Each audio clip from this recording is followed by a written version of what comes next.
যেভাবে লেখা আছে আমি সেভাবেই পড়ছি।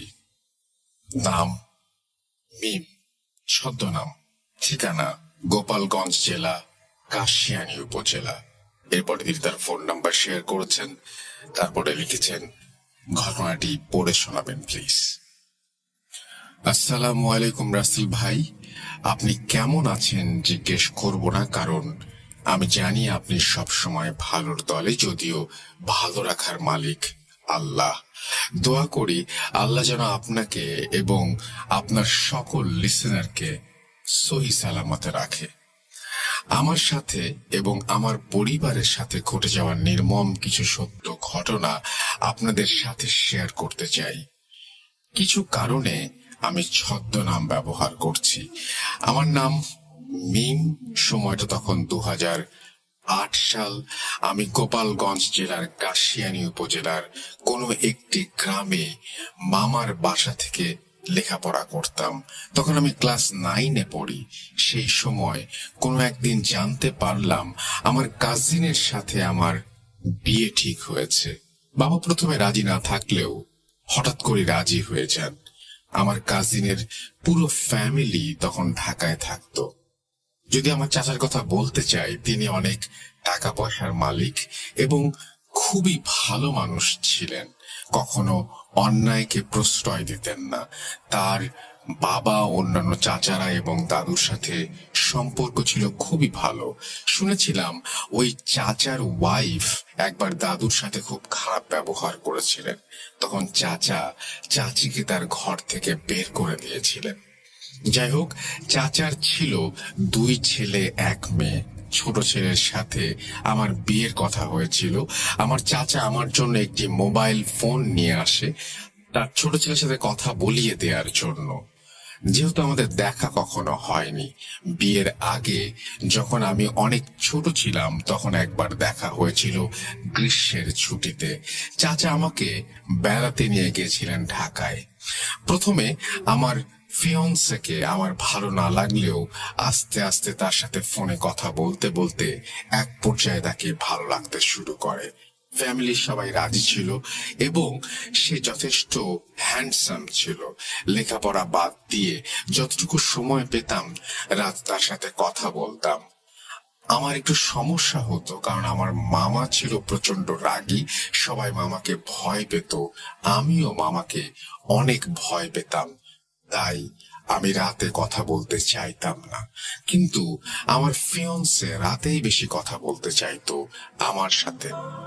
একদিন, যদিও ফোন অলওয়েজ সাইলেন্ট মোডে থাকতো, হঠাৎ করে রাত 1টার সময় আমার ঘুম ভেঙে যায় এবং আমি দেখি আমার ফিয়ন্সে আমাকে কল দিচ্ছে। আমি ফোনটা রিসিভ করার জন্য বাইরে যাওয়ার চিন্তা করি। যেহেতু ঘরটি ছিল টিনের ঘর, এক পাশে কথা বললে অন্য পাশে কেউ শুনতে পারতো, তাই মামার ভয়, ভাবলাম উঠোনে যেয়ে কিছুক্ষণ কথা বলে আসি।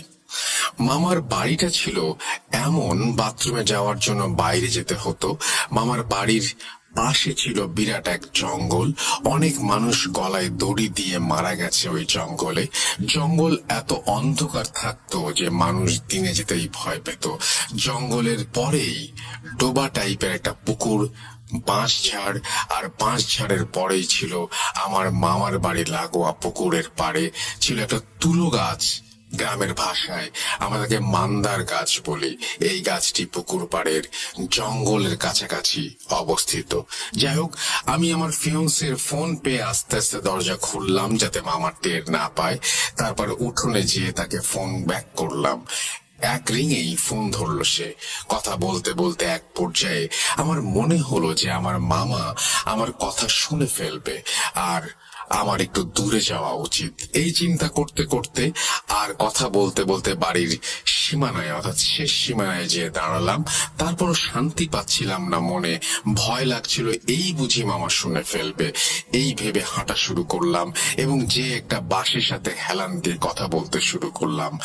কিন্তু একটু পর মনে হলো পুকুর পাড়টা সবচেয়ে নিরিবিলি, ওইখান থেকে কথা বললে কেউ শুনতে পাবে না।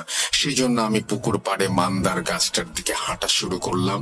এভাবে মান্দার গাছের নিচে দাঁড়িয়ে 20 মিনিটের মতো কথা বললাম। হঠাৎ করে দেখলাম প্রচন্ড ঝড় উঠেছে, বাঁশের আগাগুলো বাতাসে ভেঙে যাচ্ছে। কিন্তু আমি খেয়াল করলাম ঝড় বাতাস শুধু বাঁশ গাছের আগায় হচ্ছে, বাঁশের গোড়া বা আমার গায়ে কোনো বাতাস লাগছে না। আমি ভাবলাম অনেক গাছপালা এই জন্য নিচে বাতাস আসতে পারছে না। কোনো কিছু পাত্তা না দিয়ে কথা বলছি, এমন সময় হঠাৎ করে লাইনটা ড্রপ করে গেল। আমি চারপাশে তাকিয়ে চিন্তা করলাম, এটা আমি কোথায় আছি? প্রচন্ড অন্ধকার, ঝড় বাতাস চারিদিকে হচ্ছে, সবকিছু যেন ভেঙে পড়বে। আমার মনের মধ্যে অনেক ভয় কাজ করছিল, আর আমি চোখ বন্ধ করে এক দৌড় দিয়ে বাড়ির উদ্দেশ্যে চলে গেলাম। 20 থেকে 30 সেকেন্ড সময় লাগলো বাড়ির সীমানায় প্রবেশ করতে। বাড়ির সীমানায় প্রবেশ করে একবার পেছনে ফিরে তাকালাম, দেখলাম কোনো ঝড় না, কোনো বাতাস না, কোনো কিছু না, স্বাভাবিক যেন এখানে ঝড় কখনো আসেইনি। যাই হোক, আমি ভাবলাম ঝড় হয়তো এসে হঠাৎ করে থেমে গেছে। কোনো চিন্তা না করে আস্তে আস্তে রুমে প্রবেশ করলাম। ঘড়ি দেখলাম 2টা বেজে 1 মিনিট দেখাচ্ছে। বিছানায় যে আমি আমার ফিয়ন্সেকে একটা টেক্সট করলাম, যেহেতু কথা শেষ হয়েছিল না। টেক্সটে বললাম যে অনেক রাত হয়েছে, আমি আজকে আর কথা বলতে পারবো না, সকালে কথা হবে, টেক্সট ব্যাক করো। এভাবে অনেকক্ষণ কথা হওয়ার পর কোনো টেক্সট না পেয়ে আমার মধ্যে অস্থিরতা কাজ করতে লাগলো। চিন্তা করলাম ওয়াশরুমে গেলেও তো এতক্ষণ লাগার কথা না, সে কি তার ফোন দেখেইনি? তাকে অনেকবার কল দিলাম, কল রিসিভ করলো না। লাস্ট কল দিয়ে ঘুমিয়ে যাবার চিন্তা করে আবার আস্তে আস্তে গেট খুলে টয়লেটের উদ্দেশ্যে গেলাম। লাস্ট কল যখন রিসিভ করলো, তখন তারও বড় বোন অর্থাৎ আপু আমাকে যেটা জানালো, সেটা শোনার জন্য আমি মোটেও প্রস্তুত ছিলাম না। আপু বলল তার ভাই 10টার সময় বাসায় এসেছে, 11টার মধ্যে খাওয়া দাওয়া করে ঘুমিয়ে গেছে। সে এতই টায়ার্ড ছিল যে রুমে যে ঘুমানোর টাইম পায়নি। আপুর সাথে কথা বলতে বলতে ড্রয়িং রুমে ঘুমিয়ে গেছে, এবং আপু তার প্রেজেন্টেশনের কাজ ড্রয়িং রুমে বসে বসে করছে 3-4 ঘন্টা। আমি ফোন রেখে মোবাইলে টাইম দেখলাম 3টা বাজে। আমি মনে মনে ভাবলাম, কে ছিল তাহলে আমাকে ফোন দিল 1টার দিকে, আর কার সাথে কথা বললাম জঙ্গলে যে? প্রচন্ড ভয় পেলাম, কিন্তু কাউকে কিছু বলতে পারলাম না। আমি লুকিয়ে লুকিয়ে কথা বলতে গিয়েছিলাম। এসব চিন্তা করতে করতে ঘরে এসে এক পর্যায়ে ঘুমিয়ে গেলাম। যখন ঘুম ভাঙলো সেটা পরের দিন সন্ধ্যা 6টা। আমার আশেপাশে দেখে অনেক আত্মীয় স্বজন এবং আমার আব্বু আম্মুর একজন মামা ছিলেন, যিনি ছিলেন মওলানা। আমার মুখের উপরে ঝুঁকেছিলেন তিনি, কি কি বিড়বিড় করে পড়ছিলেন আর ফোঁ দিচ্ছিলেন। পরে জানলাম দুপুর গড়িয়ে সন্ধ্যা, আমাকে অনেকবার ডাকাডাকি করা হয়েছে, আমি উঠি নাই। নানু ভেবেছিল স্বাভাবিকভাবেই আমি ঘুমাচ্ছি, কিন্তু কোনো কারণে মৌলানা সাহেব আমাদের বাসায় এসেছিলেন এবং তিনি দেখলেন আমার প্রচন্ড জ্বর, এবং তিনি একটু ঝাড়ফুঁকের ব্যবস্থা করলেন। গ্রামাঞ্চলে ঝাড়ফুঁক এগুলোই বেশি চলে ডাক্তারের থেকে। মৌলানা নানাভাবে আমাকে একটু পানি পড়া খাওয়ালেন। সবাই চলে গেলে উনি আমাকে বললেন, রাতে বাইরে একা একা কোথাও যেও না, তুমি যেখানে কল্যাণ ভাবছো সেখানে হয়তো তোমার অকল্যাণ নিহিত। আমি কিছুই বুঝলাম না, শুধু তার যাওয়ার দিকে চেয়ে রইলাম। পরে শুনেছিলাম ওই রাতটি ছিল হাজরা ফাটার রাত, গ্রাম অঞ্চলের ভাষায়, যেটা অমাবস্যার থেকেও ভয়ঙ্কর, ঘুটঘুটে অন্ধকার। পারতপক্ষে এই রাতে সন্ধ্যার পরে কেউ বাইরে বের হয় না। এরপর থেকে আমার আর কোনো সমস্যা হয়নি, সব ঠিকঠাক চলছিল।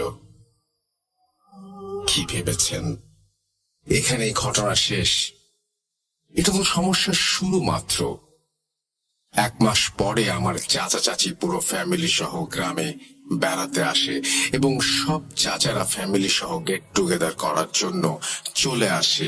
আমিও বাড়িতে যাই কিছুদিন থাকার জন্য। হঠাৎ করে আমি তার ফ্যামিলিতে একটু পরিবর্তন লক্ষ্য করলাম, যেমন চাচা আর আগের মতো অন্য চাচাদের সহ্য করতে পারছে না, দাদুর সাথে খারাপ ব্যবহার করছে। এরই সাথে অন্য একটি জিনিস লক্ষ্য করলাম, আমার ফিয়ন্সের বোন অর্থাৎ ওই চাচার একমাত্র মেয়ের সাথে কিছু আজগুবি ঘটনা ঘটছে। একদিন সে অন্যান্য কিছু কাজিনদের সাথে কথা বলছিল, একটি রুমে ঢুকেছিল এবং যখন বের হয়েছিল রুম থেকে দেখলাম তার গায়ের জামায় অনেক ছেঁড়া ছেঁড়া, কেউ অ্যাসিড দিয়ে পুড়িয়ে দিলে যেমন জামা ছিঁড়ে ছিঁড়ে যায়, পুড়ে পুড়ে যায় সেরকম, এবং ছেঁড়াগুলোর চারিদিকে হলুদ দাগ হয়ে আছে। সে নিজেও জানে না তার জামার এই অবস্থা। একজন দেখলো এমন কেন জামাটা, অথচ ওই মুহূর্তে আমি ওই রুমের সামনেই বসেছিলাম। আমি দেখেছিলাম জামাটি ঠিকই ছিল ঢোকার সময়। এরপর ওই আপুর আম্মা আমার চাচি আসলো এবং তিনি বলল, এটা ধরার দরকার নেই, রেখে দে, এটা পলিথিনের ব্যাগে রেখে দে, এটাকে নিয়ে দেখবো কেন এমন হলো। আমি কিছুই বুঝলাম না উনি কাকে দেখাবার কথা বলল, কিন্তু আমি আপুর এই অবস্থা দেখে খুবই দুঃখ পেয়েছিলাম এবং আমার ফিয়ন্সের বড় বোন ছিলেন তিনি। এরকম আরো অনেক ঘটনা ঘটেছিল সেদিন, যেগুলো আমি নিজের চোখে দেখেছিলাম। যাই হোক, বেসিক্যালি সবাই এসেছিল দাদুর অসুস্থতার কারণে, কিন্তু ওই চাচার আচার আচরণে দাদু আরো বেশি অসুস্থ হয়ে পড়েন এবং এক পর্যায়ে দাদু মারা যান। এরপর আমার বড় চাচা এবং অন্যান্য চাচাদের প্রেসার দিতে থাকে জমি জমাগুলো ওনাদের কাছে বিক্রি করে দেবার জন্য, কিন্তু আমার বাবাকে বলে, মেয়েকে আমার ছেলের সাথে বিয়ে দিয়ে দিব, এগুলো এমনি লিখে দে, এগুলো তোর সব মেয়েরই থাকবে। তার কথা শুনে আমার বাবা খুব অবাক হন। এই ভাই ছিল সবচেয়ে উদার মনের ফ্যামিলির মধ্যে। আমার বাবা রাজি হয়নি, কারণ আমার একটি ছোট ভাই ছিল এবং তিনি বলেছিলেন আমার মেয়ের কিছু দরকার হলে আমার কাছ থেকে নেবে, তার তো অংশ আছে এখানে। এটা শোনার পর থেকে চাচা চাচি আমাদের বিয়ের ব্যাপারটা আর মানতে পারছিলেন না। অনেক ঝামেলার এক পর্যায়ে আমাদের বিয়েটা ভেঙে যায়। এভাবে চলতে চলতে এক পর্যায়ে আমার উপর অত্যাচারের মাত্রা বেড়ে গেল। চাচার কথা ছিল তিনি বড় ছেলে, তাই হিসাব অনুযায়ী অন্য কেউ জন্ম না নিলে সব সম্পত্তি তারই পাওয়ার কথা। সে গ্রামের কিছু গুন্ডা লোকদের নিয়ে আমাদের কিছু জায়গা দখল করলো এবং আমাদের জায়গায় বিল্ডিং বানাতে গেল। তখন বাবা আইনের আশ্রয় নেওয়ার কথা ভাবে। ঠিক তখনই বাবা ব্রেন স্ট্রোক করে বসলো। 1 সপ্তাহ বাবা সার্ভাইভ করেছিল, তারপর বাবা মারা যান। মারা যাওয়ার ঠিক 1 সপ্তাহ পরে আমাদের ঘরের সামনে পুকুর পাড়ের 2টি জলজ্যান্ত তাল গাছও মারা যায়, যেটা আমার আম্মু লক্ষ্য করেছিল। আমার আম্মু খুবই পরহেজগার ছিলেন, একজন মহিলা যিনি 5 ওয়াক্ত নামাজ পড়তেন, সন্ধ্যায় কোরআন শরীফ পড়তেন, বিভিন্ন মহিলাদের মাহফিলে যেতেন এবং অনেক আমল করতেন। একদিন আম্মু আমাকে বড় হুজুরের বউয়ের কাছে নিয়ে গেলেন। তিনি তার হাজবেন্ডের সাথে কথা বলবে বলে একদিন পরে আসতে বললেন। পরের দিন গেলাম। যাওয়ার পর মুষলধারে বৃষ্টি শুরু হলো। বড় হুজুর পর্দার আড়াল থেকে কথা বলতে শুরু করলেন আমাদের সাথে। বড় হুজুর আম্মুকে বললেন, এই মেয়ের তো এখানে বহু বছর আগে থেকে কালো জাদু করা হয়েছে এবং আমাদের বাড়িতে 2টি গাছ মরে গেছে, গাছ 2টি কেটে তার গোড়ায় যা পাবো সব বিসমিল্লাহ বলে পুড়িয়ে ফেলতে হবে এবং 2টা তাবিজ তার কাছ থেকে এনে আমরা সেই অনুযায়ী বাড়িতে যাবার জন্য প্রস্তুতি নিলাম। কিন্তু বৃষ্টি তখনও থামে নাই। আমাদের বাড়িটা ছিল অনেক দূরে, তাই আমরা বৃষ্টিতে ভিজেই বাড়িতে যাওয়ার কথা চিন্তা করলাম। কিন্তু হুজুর আমাদের থামিয়ে দিয়ে তার বউকে কিছু একটা আমাদের উপর ছিটিয়ে দিতে বললেন। তিনি বললেন, যাই হোক না কেন কোনো ভয় পেও না আর কাউকে কিছু বলো না। আমরা বাসা থেকে বের হয়ে রওনা দিলাম। এমনই আশ্চর্য হয়েছিলাম, সেদিন বাসায় আসার আগ পর্যন্ত আমাদের গায়ে এক ফোঁটা বৃষ্টির পানিও পড়ে নাই, কিন্তু আমাদের আশেপাশে তুফান হয়ে যাচ্ছিল। পরদিন গাছ কাটা হলো একটি গাছের নিচ থেকে পাওয়া গেল ছোট মাটির হাড়ির মধ্যে বীভৎস চেহারার একটি ব্লার টাইপের ছবি এবং শুকনো রক্তের ছাগলের মাথার সাথে লাগানো একটি তাবিজ, এবং অন্যটির নিচে পাওয়া গেল একটা নখ, একটা ছোট চুল, একটা তাবিজ আর আব্বুর কাপড়ের কিছু অংশ যেটা অর্ধেক পোড়ানো হয়েছিল। হুজুরের কথা মতো সব কাজ শেষ করে পরের দিন তাবিজ হুজুরের কাছে নিয়ে গেলাম। হুজুর আমাদেরকে বলল আমাকে জোড়া কবরের মাঝখানে তাবিজ করা হয়েছে এবং আমার উপরে 7 জন জিন চালন করা হয়েছে। হুজুর বলেছিল সবাইকে সারাতে পারলেও রাধ নামের একটি জিনকে আমার থেকে কিছুতেই আলাদা করতে পারেননি। হুজুর বলেছিলেন একবার নদী পার হলে ব্ল্যাক ম্যাজিকের আসর কমে যায়। যেহেতু লেখাপড়ার জন্য আমার ঢাকায় আসতে হতো, সেজন্য আমাকে পদ্মা পার হতে হতো প্রায়। তাই ঢাকা থেকে গোপালগঞ্জ আর গোপালগঞ্জ থেকে ঢাকায় আসলে আমি মিষ্টি খাওয়া দেখতাম স্বপ্নে প্রায়। ঢাকার এক হুজুর তো বারবার তাবিজ কাটতে কাটতে আমার উপরেই বিরক্ত হয়ে যায়। হুজুর আমাকে বলেছিল আমার বড় চাচি কখনো আমাকে কিছু দিলে আমি যেন না খাই এবং তার সাথে আমাদের কোনো ব্যাপার শেয়ার না করতে। আমাদের পুরো ফ্যামিলি এবং চাচার সাথে অনেক খারাপ কিছু করেছে সে। চাচি ছিলেন একজন বিহারি, আর এই কারণে আমার চাচারা তাকে পছন্দ করত না। জানি না চাচা কেন তাকে বিয়ে করেছিল। আজ আমার 29 বছর বয়স, আজও আমার বিয়ে হয় নাই। সব ঠিক থাকলে লাস্টে বিয়েটা আর হয় না। শুনেছি আমার ওই চাচার মেয়ের 2টা কিডনি নষ্ট হয়ে গেছে। আমার ফিয়ন্সের 4-5 বার বিয়ে হয়ে গেছে, আর তাদের বড় ছেলে এবং ছেলের বউয়ের সাথে এমন কিছু করার সময় ধরা খেয়েছিল চাচি, তারা এখন আর মায়ের হাতে কিছু খায় না। ইভেন মায়ের চেহারা পর্যন্ত দেখে না, পাশাপাশি অন্য ফ্ল্যাটে থেকেও। এত কিছুর পরও আমার কিছু প্রবলেম এখনো রয়ে গেছে। এখনো উল্টাপাল্টা স্বপ্ন দেখি, যেটাতে আয়াতুল কুরসি পড়তে ভুলে যাই। এখনো আমার সামনে আমার কোনো কাছের মানুষের সাকসেস আমার কানে একবার আসলেই ওইটা নষ্ট হয়ে যায়, ইত্যাদি নানা কিছু। আমি জানি না মানুষ এগুলো করে কি মজা পায়। নিজেদের জেদ আর হিংসার কারণে এরকম সংসার ছিন্ন ভিন্ন হয়ে যায়। আল্লাহর কাছে দোয়া করি আল্লাহ যেন তাদের হেদায়েত করেন। এটাই ছিল আমার ঘটনা রাসেল ভাই। ভালো লাগলে প্রিয় মানুষগুলোকে পড়ে শোনাবেন, যেন সবাই সতর্ক থাকে, সতর্ক হতে পারে। আসসালামু আলাইকুম, ভালো থাকবেন।